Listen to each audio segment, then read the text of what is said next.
जय हिंद दोस्तों। Lead academy YouTube channel पर आपका स्वागत करता हूं।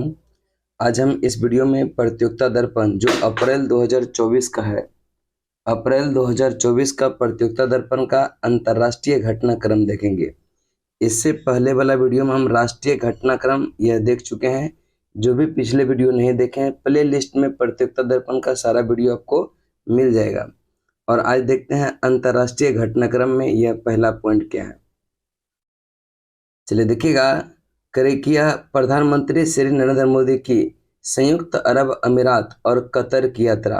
याद रखिएगा, दो देश की यात्रा किया प्रधानमंत्री मोदी ने।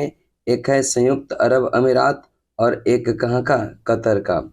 करें कि संयुक्त अरब अमीरात यूएई की आधिकारिक यात्रा 13 से 14 फरवरी को यह की, जिसके पश्चात 14 से 15 फरवरी को कतर की यह आधिकारिक यात्रा उन्होंने किया।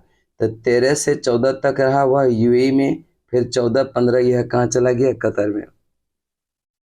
अब देखेंगे करें कि यह प्रधानमंत्री श्री मोदी ने यह संयुक्त अरब अमीरात की जो है पिछली यह 1 दिसंबर 2023 को यह COP28 में भागीदार के सिलसिले में संपन्न की थी, जबकि यूएई के राष्ट्रपति Sheikh Mohamed bin Zayed Al Nahyan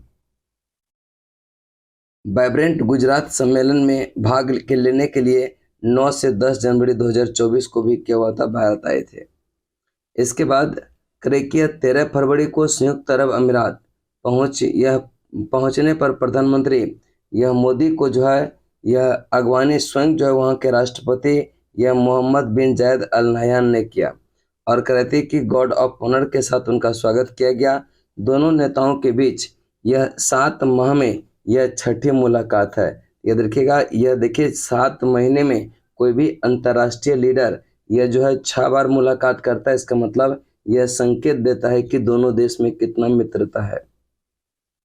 मेजबान राष्ट्रपति यह शेख मोहम्मद बिन जायद अल नहयान के साथ द्विपक्षीय वार्ता के अतिरिक्त दुबई में वर्ल्ड गवर्नमेंट समिट में यह जो है भागीदारी अबू धाबी में विशाल हिंदू मंदिर। अब देखिएगा, वहां पर जब गया तो वहां पर दुबई में वर्ल्ड गवर्नमेंट समिट भी हो रहा था 2024 का, उसमें भी भाग लिए। और अबू धाबी में यह विशाल हिंदू मंदिर का उद्घाटन और भारतीय मूल के लोगों को यह संबोधन करने का जो है एक कार्यक्रम यह यूएई में यह जो है किया था। देखिए, करे क्या उद्घाटन और भारतीय मूल के लोगों को संबोधन का एक कार्यक्रम यूएई में 2 दिन के प्रवास के दौरान प्रधानमंत्री श्री मोदी के मुख्य कार्यक्रम थे। यानी कि यहाँ पर क्या क्या, एक तो दोनों देश के बीच यह बातचीत हुआ, द्विपक्षीय वार्ता, और एक था कि वर्ल्ड गवर्नमेंट समिट यह दुबई में हुआ, उसमें भाग लिए, हिंदू मंदिर का उद्घाटन हुआ, और यह भारतीय मूल के लोगों को यह संबोधन का एक कार्यक्रम यूएई में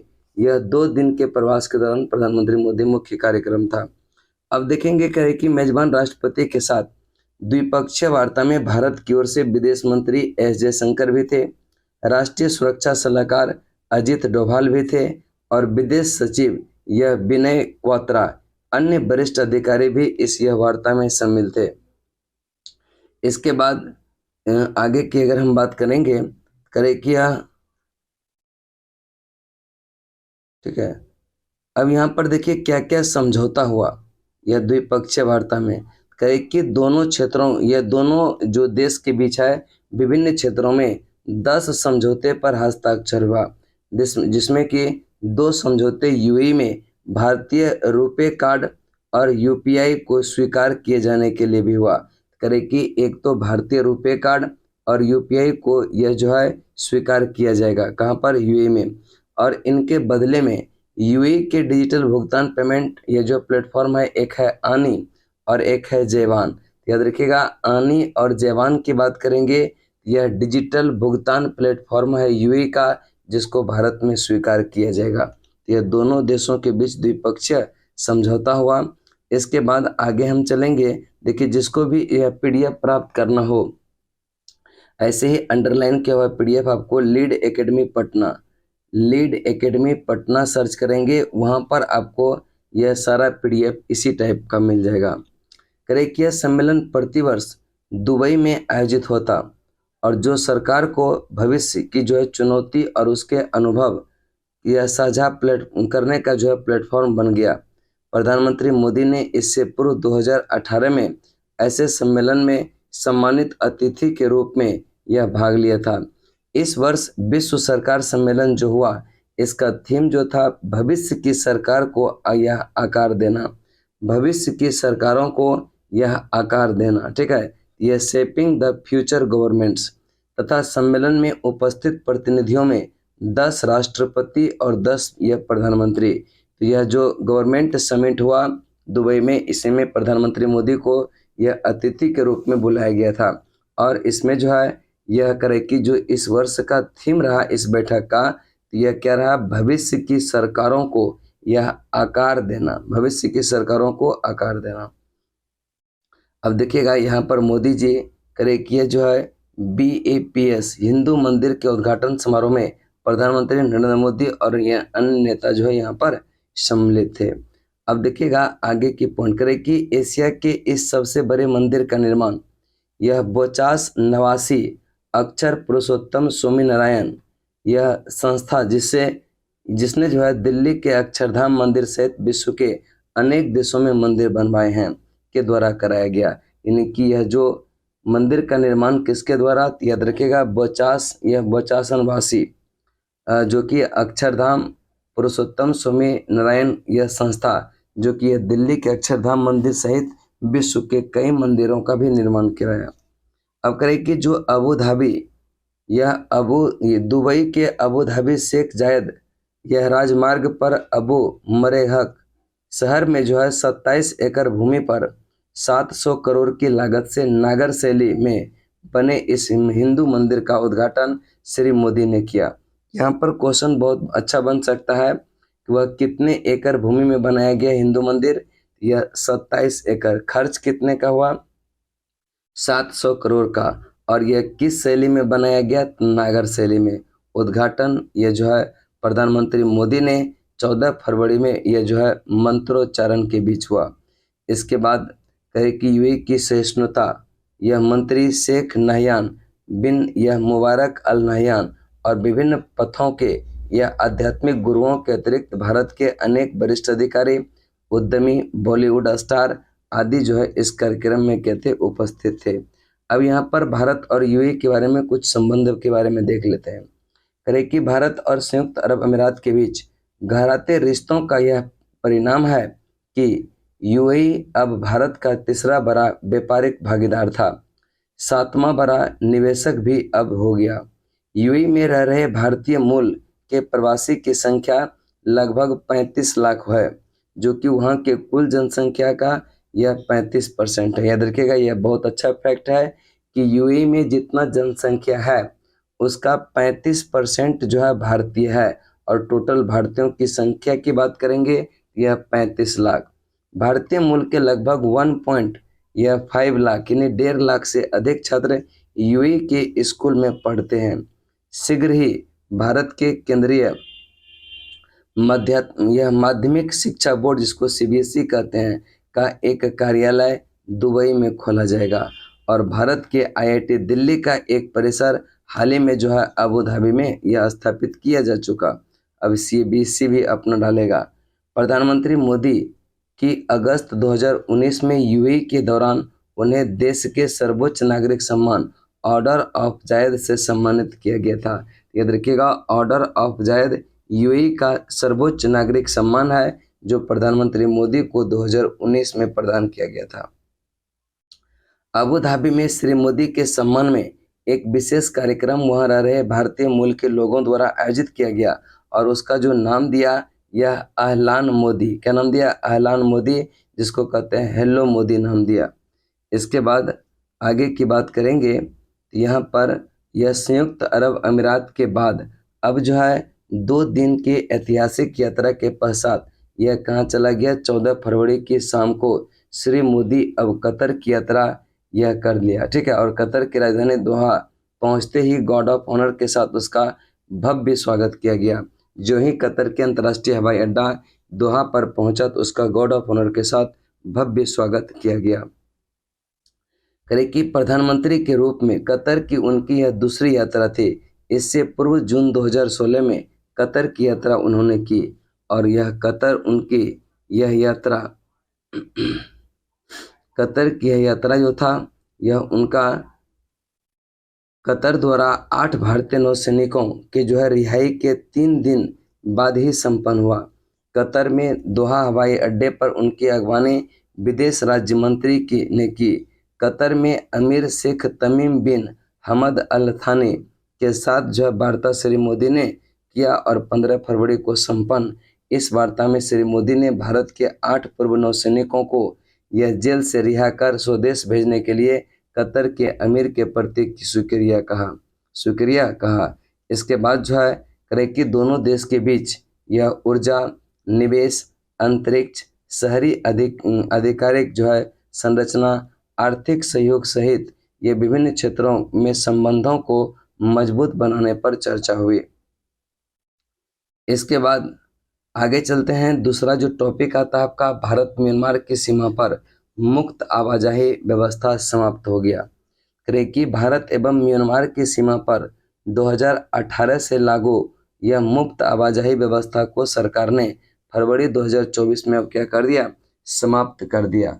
याद रखिएगा 2018 से यह दोनों देश का जो आवाजाही था बॉर्डर के सीमा के आसपास वह आ जा सकता था, लेकिन अब उसको क्या कर दिया, फरवरी 2024 में समाप्त कर दिया।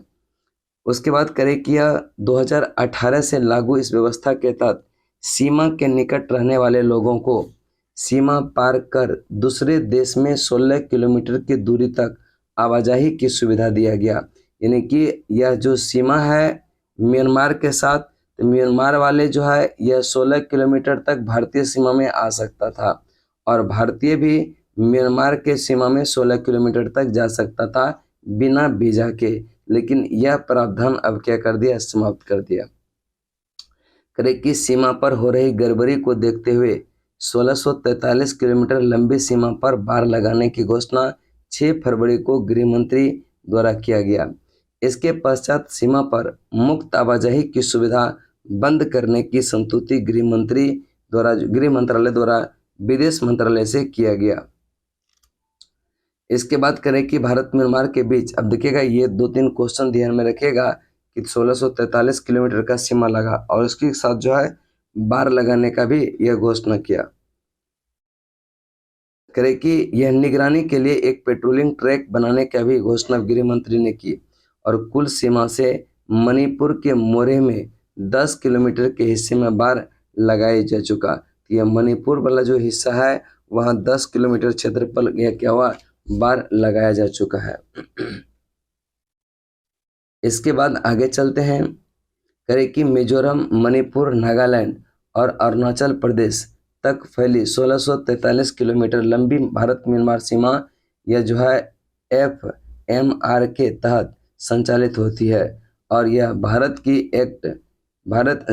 सरकार की एक्ट ईस्ट पॉलिसी के तहत यह व्यवस्था 2018 में लागू किया गया था कि भारत म्यांमार यह सीमा के निकट रहने वाले जो लोग हैं वह वीजा के बिना एक दूसरे के क्षेत्र में 16 किलोमीटर तक आवागमन की अनुमति प्रदान किया गया था और यह सीमा पर रहने वाले लोग को क्षेत्रीय व्यापार, शिक्षा एवं स्वास्थ्य सुविधा तक पहुंच उपलब्ध कराने के लिए समझौते दोनों देश में संपन्न हुआ था और इस सुविधा का क्या करने लगा, दुरुपयोग को देखते हुए यह FMR को क्या कर दिया, बंद करने तथा सीमा पर बाड़ लगाने का निर्णय कर दिया गया।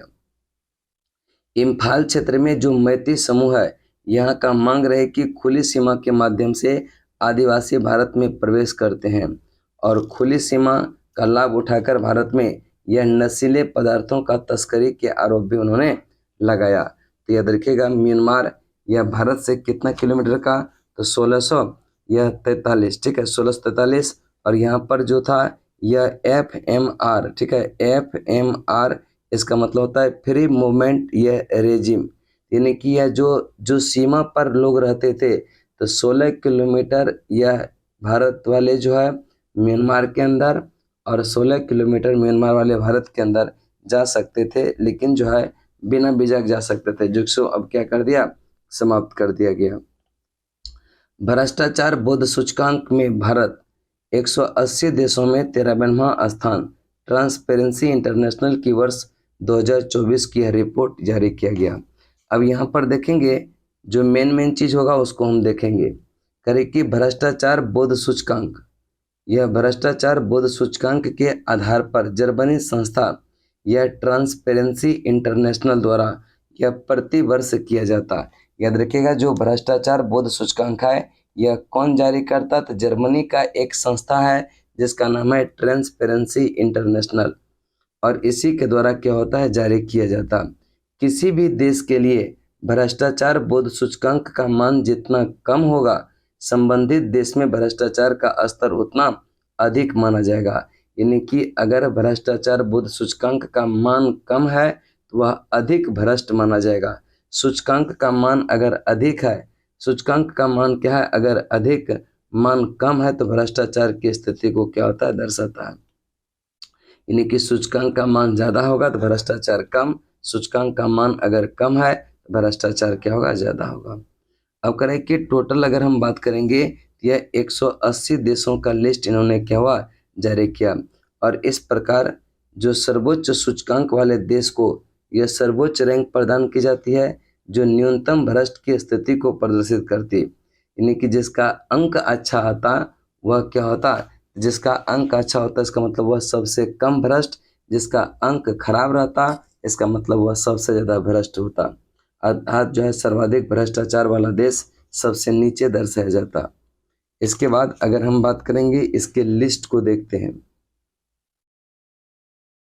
लिस्ट को ध्यान से देखिएगा करें कि भारत के लिए सूचकांक स्कोर जो था वह कितना 39, और यह 180 देशों में भारत का स्थान जो रहा यह 53वां, जो देश में भ्रष्टाचार के स्तर में क्या वृद्धि को दर्शाता है। अब यहाँ पर देखिएगा कि जो भ्रष्टाचार बोध सूचकांक है इसमें प्रथम स्थान यानी कि सबसे कम भ्रष्ट देश जो है वह डेनमार्क है। इसका 90 यह स्थान प्राप्त यानी 90 अंक प्राप्त हुआ। यानी सबसे ज्यादा अंक जिसका रहेगा सबसे कम भ्रष्ट होगा। यह सबसे कम भ्रष्ट है कौन सा, डेनमार्क, उसके बाद फिनलैंड, फिर तीसरा पर है न्यूजीलैंड। बस इतना ही 3 देख लीजिए, और एक जो है अपना प्यारा भारत का देख लेते हैं कि कितना स्थान है। याद रखिएगा एक अपना प्यारा भारत का देखिएगा कि 93, टोटल 180 देश में यह अपना प्यारा भारत का स्थान है 93, यानी कितना है 93वां। और अगर हम बात करेंगे सबसे भ्रष्ट देश कौन सा है, यह सोमालिया सबसे भ्रष्ट देश है।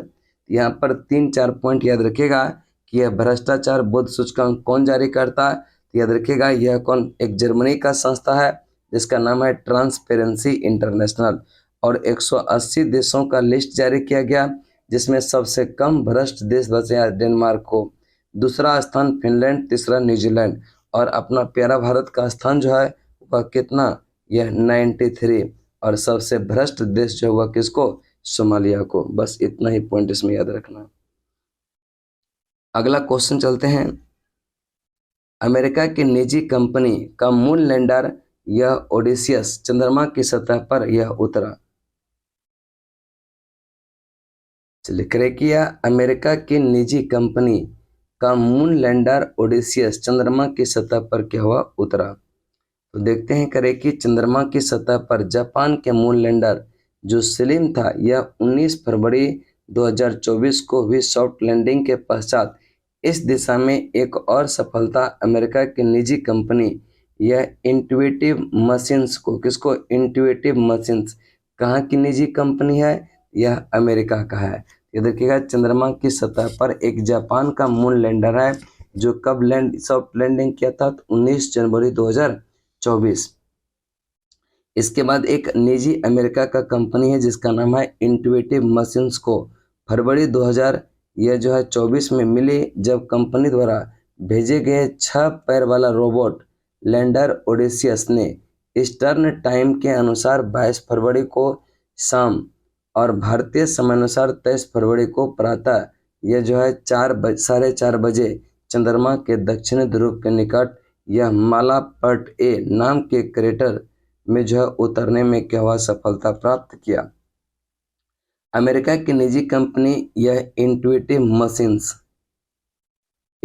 मशीन्स की बात करेंगे, क्रेकिया द्वारा ओडिसियस का प्रक्षेपण स्पेस एक्स के फाल्कन 9 रॉकेट के जरिए किया गया था। तो ध्यान रखिएगा, जो इंट्यूटिव है, यह ओडिसियस का जो प्रक्षेपण किया था वह किस यान से किया? तो फाल्कन 9 से 15 फरवरी 2024 को किया गया था। अगर प्रक्षेपण किस तारीख को किया गया था? यह 15 फरवरी को। कहाँ से? तो नासा के कैनेडी स्पेस सेंटर से किया गया था। अब करें कि केवल एक सप्ताह की यात्रा के पश्चात इसका सफल लैंडिंग चंद्रमा की सतह पर हुआ और इसके साथ ही इंट्यूटिव मशीन्स चंद्रमा की सतह पर अंतरिक्ष यान उतारने वाला यह विश्व की पहली निजी कंपनी बन गया। चंद्रमा की सतह पर अंतरिक्ष यान उतारने वाला विश्व की पहली निजी कंपनी व इंट्यूटिव मशीन्स, जो कहाँ का है? अमेरिका का है। इससे पूर्व जो है यह क्या हुआ? अमेरिका, रूस, चीन, भारत और जापान की ये जो है सरकारी एजेंसी को ही यह प्राप्त था। भारत के चंद्रयान 3 के विक्रम लैंडर ने 23 अगस्त 2023 को यह चंद्रमा के दक्षिणी ध्रुव पर सफल सॉफ्ट लैंडिंग की थी, जबकि यह जापान के मून लैंडर जो स्लिम है, यह जो है उपलब्धि 19 फरवरी 2024 को ही प्राप्त कर लिया था। इसके बाद आगे हम चलेंगे। करेकिया चंद्रमा की सतह से डेटा जुटाने के लिए केवल एक ही सप्ताह का समय यह ओडिसियस के यह लैंडर के पास था, क्योंकि लैंडिंग के 7 दिन के पश्चात वहाँ क्या हो जाएगा? यह रात हो गई थी। याद रखिएगा, चंद्रमा की सतह से डेटा जुटाने के लिए जो ओडिसियस है, इसके पास मात्र कितने दिन का समय था? यह एक सप्ताह का। अब देखिएगा इसमें क्या क्या पॉइंट याद रखना है। सबसे पहले कि जो यह चंद्रमा की सतह पर अंतरिक्ष यान उतारने वाला विश्व का पहला निजी कंपनी कौन? यह इंट्यूटिव मशीन्स। और जो यह उतारा है, लैंडिंग करवा, उसका नाम है यह ओडिसियस लैंडर। ठीक है, क्या नाम है? ओडिसियस। इसका जो प्रक्षेपण किया गया था फाल्कन 9 रॉकेट से 15 फरवरी 2024 को। कहाँ से किया था? तो नासा के कैनेडी स्पेस सेंटर से। ठीक है, और यह जो है पहला कंपनी बना जो कि चंद्रमा पर अपना मिशन को लैंड करा दिया। इसके बाद आगे चलते हैं। हेनरिक, यह रिपब्लिक ग्रीस के प्रधानमंत्री, यह किरियाकोस मित्सोताकिस, ठीक है, किरियाकोस मित्सोताकिस की भारत यात्रा। यूरोपीय देश यह ग्रीस, जिसका औपचारिक नाम हेलेनिक रिपब्लिक, क्या नाम है? Hellenic Republic. याद रखिएगा, जो यह हेलेनिक रिपब्लिक है इसी को कहते हैं हम लोग क्या? ग्रीस। अब देखिएगा यहाँ पर हेलेनिक रिपब्लिक ग्रीस के प्रधानमंत्री यह किरियाकोस यह मित्सोताकिस और अपना प्रधानमंत्री यह नरेंद्र मोदी। ठीक है, दोनों दिख रहे हैं। अब आगे चलते हैं हम लोग। करें कि जिस तथा जो है जिसे आमतौर पर यूनान के नाम से भी जाना जाता है के प्रधानमंत्री किरियाकोस यह मित्सोताकिस 21-22 फरवरी 2024 को भारत के 2 दिन की राजकीय यात्रा की। प्रधानमंत्री नरेंद्र मोदी के निमंत्रण पर यह संपन्न यात्रा पर जो है उसके साथ जो है आए शिष्टमंडल में जो है उसकी पत्नी यह मारेबा गैब्रोत्स्की, मित्सोताकिस के अतिरिक्त ग्रीस के वरिष्ठ अधिकारी और उच्च स्तरीय यह उद्यमी का शिष्टमंडल भी शामिल था। नई दिल्ली में फरवरी 2024 में संपन्न यह 9वां रायसीना संवाद। याद रखिएगा, जो नई दिल्ली में फरवरी 2024 में 9वां संस्करण था रायसीना डायलॉग का, उसी में भाग लेने के लिए यह आए थे और इसी को मुख्य अतिथि के रूप में यह मुख्य वक्ता के रूप में आमंत्रित किया गया था। इसके बाद आगे चलते हैं। करें कि 15 वर्ष के अंतराल के पश्चात ग्रीस के यह किसी राष्ट्र सरकार का प्रमुख की यह भारत की यात्रा था, यानी कि 15 वर्ष का बाद ही कोई यह ग्रीस के प्रधानमंत्री या राष्ट्राध्यक्ष यह भारत की यात्रा पर आया था। 2008 में ग्रीस के तत्कालिक प्रधानमंत्री भारत की यात्रा पर आए थे, जबकि मोदी जी की बात करेंगे, भारत की ओर से नरेंद्र मोदी अगस्त 2023 में गया था ग्रीस की यात्रा पर। उसकी यात्रा के दौरान यह दोनों ही देशों के संबंध में सामरिक संबंधों के रूप में क्या हुआ था? यह ले लिया। इसके बाद आगे है करें कि उसी दिन यह प्रधानमंत्री नरेंद्र मोदी के साथ उनकी क्या हुआ? जब 21 फरवरी को यह पहुंचा।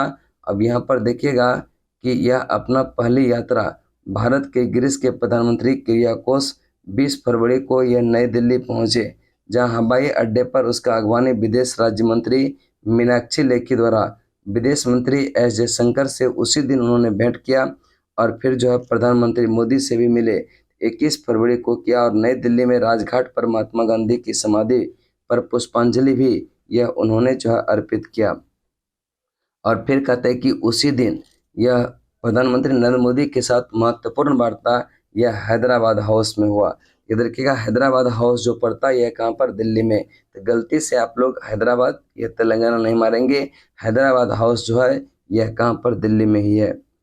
उसके बाद दोनों में द्विपक्षीय संवाद हुआ, अंतर्राष्ट्रीय महत्व के अनेक मुद्दों पर चर्चा हुआ और आतंकवाद के मामले में भारत और ग्रीस की चुनौती को एक जो है जैसी है। दोनों देश के बीच द्विपक्षीय कारोबार 2030 तक यह दोगुना करने का लक्ष्य दोनों प्रधानमंत्री ने अगस्त 2023 में ही यह निर्धारित किया था। दोनों देश के बीच कारोबार एवं कामगारों के सुगम आवागमन को बढ़ावा देने के लिए प्रस्तावित मोबिलिटी एवं प्रवासन साझेदारी समझौते को जो है यह शीघ्र संपन्न करने की दिशा में बातचीत दोनों में हुआ। अब भारत और यूरोप के बीच व्यापार, निवेश, ऊर्जा, लॉजिस्टिक्स आदि के विस्तार के लिए कनेक्टिविटी बढ़ाने के लिए प्रस्तावित भारत मध्य यह पूर्व यूरोप आर्थिक कॉरिडोर, भारत मध्य पूर्व यूरोप आर्थिक कॉरिडोर पर भी जो है चर्चा दोनों देश के यह प्रधानमंत्री के बीच हुआ। उसके बाद आगे की अगर हम बात करेंगे, चर्चा हुआ और जो है प्रधानमंत्री की यह स्वतंत्र, खुली एवं विनिमय आधारित समुद्री सुरक्षा एवं शांति के लिए UNCLOS के प्रति प्रतिबद्धता दोनों प्रधानमंत्रियों ने व्यक्त किया। इसके बाद आगे की हम बात करेंगे। अब यहाँ पर देखेंगे करें कि प्रधानमंत्री श्री मोदी पिछले वर्ष अगस्त 2023 में 40 वर्ष के अंतराल के पश्चात ग्रीस जाने वाले भारतीय प्रधानमंत्री यह जहां बने थे, वहीं मित्सोताकिस 15 वर्ष के पश्चात भारत की यात्रा पर आने वाले ग्रीस के प्रधानमंत्री बने। हाल ही में भारत और ग्रीस के बीच तेजी से बढ़ते हुए संबंधों के पीछे तुर्की को भी एक बड़ा कारण बताया जाता। राजनयिक क्षेत्रों में माना जाता है कि सीमावर्ती तुर्की के साथ ग्रीस के संबंध जहां खराब है, वहीं भारत और तुर्की को के आपसी रिश्ते भी अच्छे नहीं हैं। तो दोनों देशों के जो है यह तुर्की के साथ खराब संबंधों के बीच भारत और ग्रीस ने अपने जो है द्विपक्षीय संबंधों को यह सामरिक साझेदारी तक ले जाने का निर्णय अगस्त 2023 में मोदी की ग्रीस यात्रा के दौरान क्या हुआ था, किया गया। इस यात्रा के दौरान यह श्री मोदी को ग्रीस के सर्वोच्च नागरिक सम्मान the Grand Cross of Order of Honour से भी सम्मानित किया। जो अगस्त 2024 में मोदी जी गए थे ग्रीस, तो वहाँ का जो सर्वोच्च सम्मान है the Grand Cross of Order of Honour से भी सम्मानित किया। 21 फरवरी की अगर हम बात करेंगे, यह दिल्ली में 9वें रायसीना संवाद का शुभारंभ ग्रीस के प्रधानमंत्री किरियाकोस मित्सोताकिस ने यह प्रधानमंत्री श्री मोदी के साथ मिलकर किया। इसके बाद आगे चलते हम लोग अल सल्वाडोर, ठीक है। करें कि अल सल्वाडोर में यह नायब बुकेले लगातार यह दूसरे कार्यकाल के लिए जो है राष्ट्रपति चुने गए हैं। यह देखिएगा करें कि यह मध्य अमेरिका यह देश जो है एक है अल सल्वाडोर। अल सल्वाडोर के राष्ट्रपति किसको चुना गया, नायब बुकेले को। किसको, नायब बुकेले को। और यह कितना कार्यकाल है इसका, याद रखिएगा इसका दूसरा कार्यकाल के लिए इसको चुना गया, ठीक है। तो यहाँ पर बस इतना ही याद रखना है कि जो अल सल्वाडोर है यहाँ के नए राष्ट्रपति दूसरे कार्यकाल के लिए चुना गया, किसको, जिसका नाम है यह नायब बुकेले। उसके बाद पूर्व राजधानी यह जो है सान सल्वाडोर के मेयर भी रहे। याद रखिएगा यह जो है अगर अल सल्वाडोर की राजधानी पूछेगा तो यह सान सल्वाडोर, जहाँ की वह मेयर भी रहे थे। इसके बाद नेक्स्ट टॉपिक पर चलते हैं हम लोग।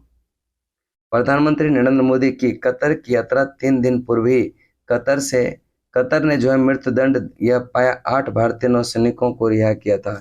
अब यहाँ पर ज़्यादा कुछ नहीं पढ़ना है, बस मोदी जी यह जब कतर ने 8 भारतीय नौसैनिकों को रिहा किया उसके 3 दिन के पश्चात। अब देखिए यहाँ पर भारत के विदेश नीति की एक बड़ी सफलता फरवरी 2024 में उस समय परिलक्षित हुई जब कतर ने उन 8 भारतीय पूर्व नौसैनिकों को 11 फरवरी 2024 को क्या कर दिया, रिहा कर दिया, जिन्हें जासूसी करने के आरोप में मौत की सजा अक्टूबर 2023 में क्या हुआ था, सुनाई था।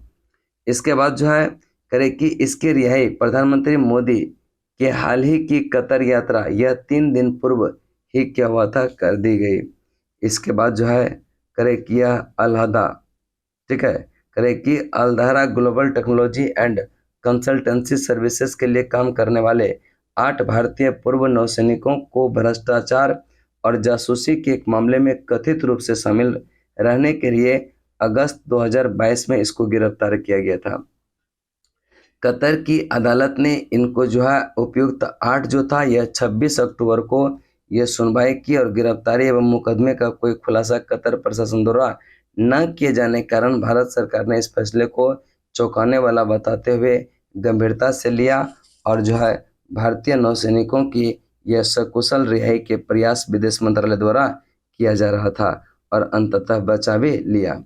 अब करें कि समझा जाता है कि जब स्वयं प्रधानमंत्री मोदी कतर के अमीर से दुबई में COP28 के अवसर पर बातचीत हुई, उसके पश्चात इन 8 की मौत की सजा को कम करके उम्र कैद में बदल दिया गया और भारत सरकार के कूटनीतिक प्रयास के अंततः इसकी रिहाई का मार्ग भी प्रशस्त हो गया और इसको क्या कर दिया, रिहाई भी कर दिया गया। करे किया रिहाई भी इसका हो गया।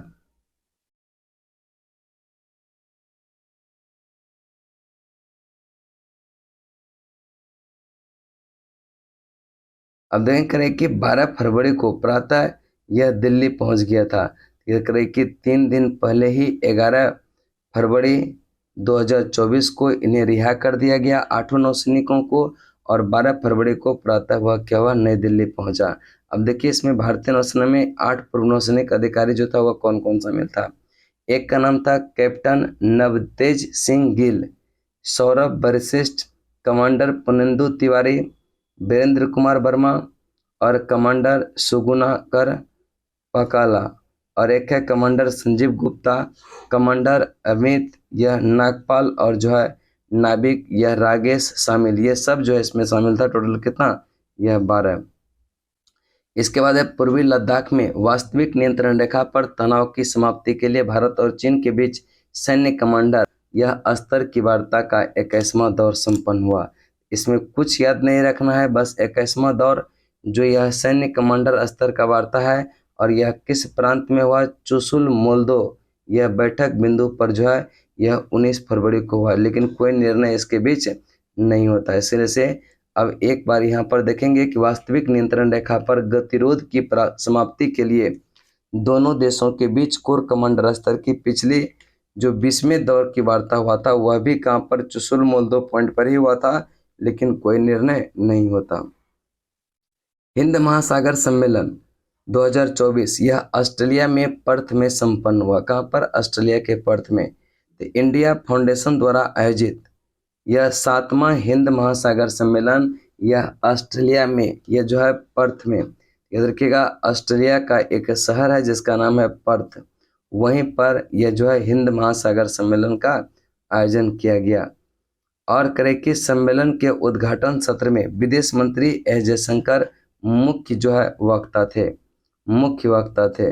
उसके बाद है अस्थाई और सतत, यह हिंद महासागर की ओर, यह 7वें हिंद महासागर सम्मेलन का थीम था।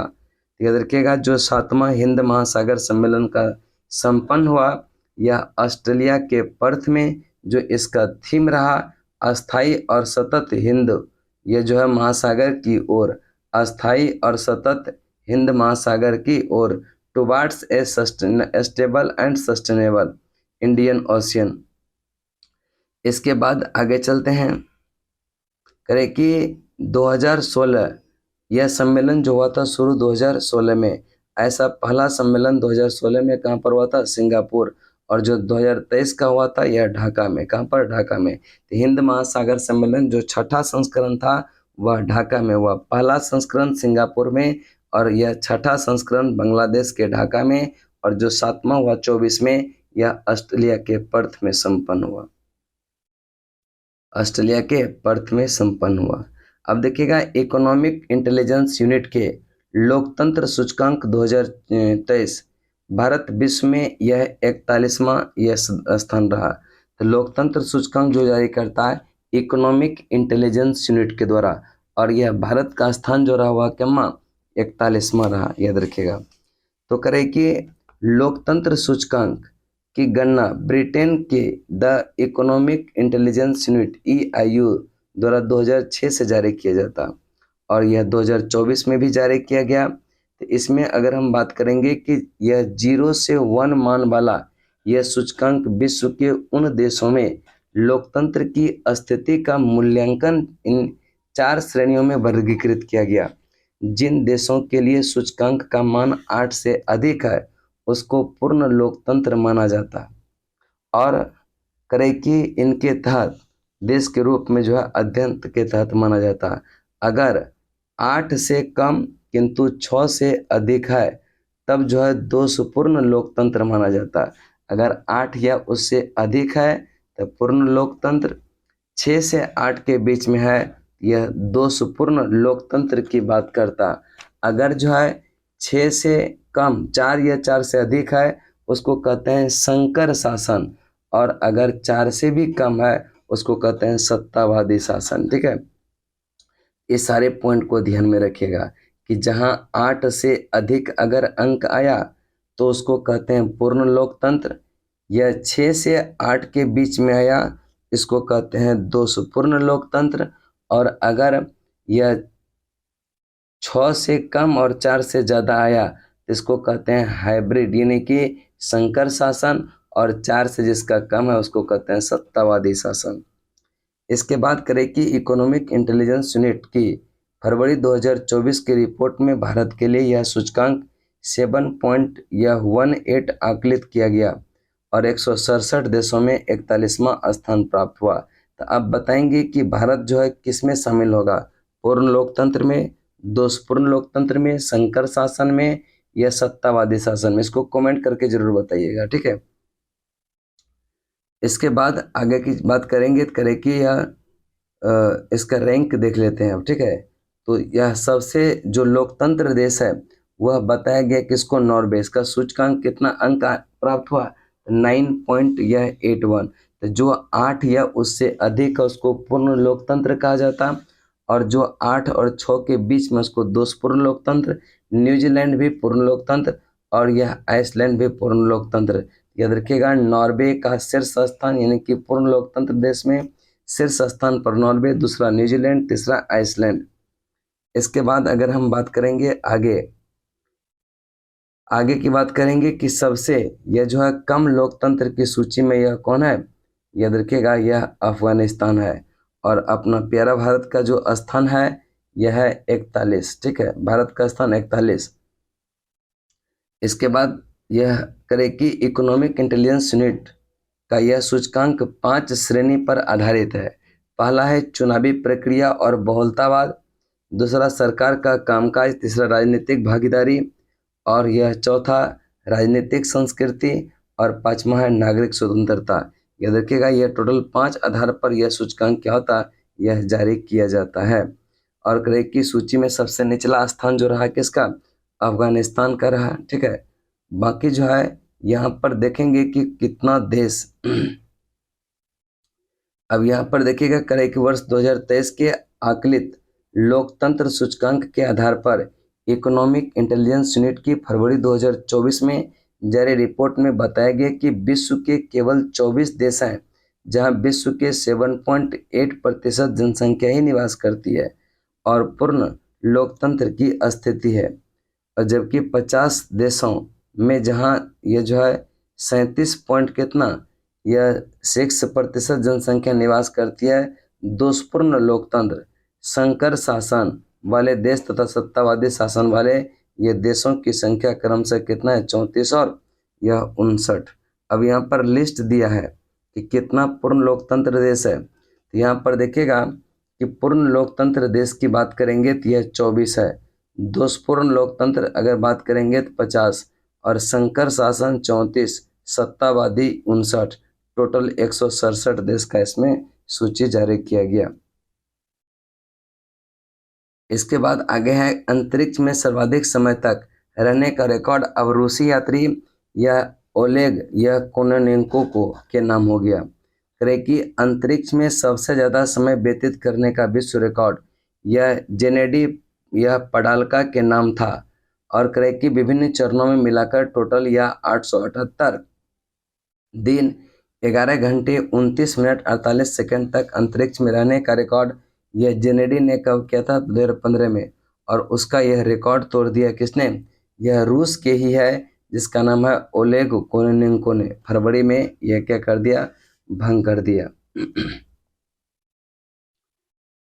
फरवरी में ये जो है भंग कर दिया। अब करें कि 5वीं बार अंतर्राष्ट्रीय अंतरिक्ष स्टेशन पर यह कोनेनेंको ने अंतरिक्ष स्टेशन पर कुल मिलाकर के यह 878 दिन 12 घंटे से अधिक समय यह 4 फरवरी 2024 को पूरा किया।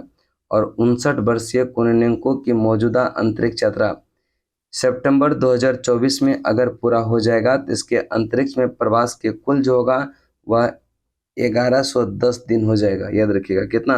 1110 दिन, जो एक नया विश्व रिकॉर्ड होगा। इसके बाद यह मीरा रोबोट के जरिए अंतरिक्ष में सर्जरी का पहला परीक्षण। धरती पर रहते हुए चिकित्सकों ने पहली बार अंतर्राष्ट्रीय अंतरिक्ष स्टेशन पर यह रोबोटिक सर्जरी का सफल परीक्षण कब किया था? 10 फरवरी 2024 को। और इसके लिए इस्तेमाल किए जाने वाले रोबोट को यह मीरा नाम दिया। क्या नाम दिया? मीरा। यह होता है मीरा। करेकिया मीरा एक जो है रोबोटिक सिलेंडर है। याद रखिएगा, करेकिया केवल 2 पाउंड वजन का मीरा एक क्या है? Robotic cylinder. चलने में मदद के लिए नीचे 2 मूवेबल या प्रोब लगाने लगे हैं, जिसके अंत में 2 छोटे टूल्स भी है। इसको ध्यान में रखिएगा।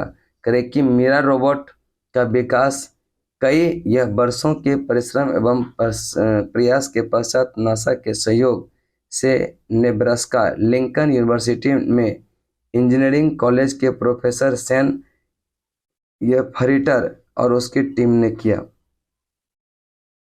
इसके बाद यह आगे की अगर हम बात करते हैं,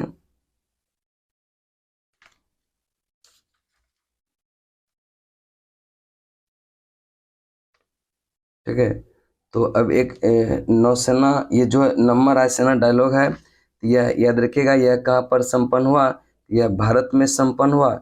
यही एक जो है पीडीएफ में छूटा हुआ जो कि नहीं इसमें ऐड हो पाया था। तो नौमा रायसेना संवाद यह नई दिल्ली में, इसमें मुख्य अतिथि जो था वह मिस्र के राष्ट्रपति प्रधानमंत्री किरियाकोस यह मित्सोताकिस, और बस इतना ही। और जो नौमा रायसेना डायलॉग है इसका थीम जो है यह चतुरंगा संघर्ष प्रतियोगिता सहयोग और निर्माण है। ठीक है, तो बस इतना याद रखिएगा। बाकी जो है यह आज का वीडियो यहीं तक रहेगा, और बाकी फिर जो है नेक्स्ट वीडियो में हम लोग प्रयास करेंगे जो आर्थिक वाणिज्यिक परिदृश्य है उसको कवर करने का। ठीक है, तब तक के लिए जय हिंद, जय भारत।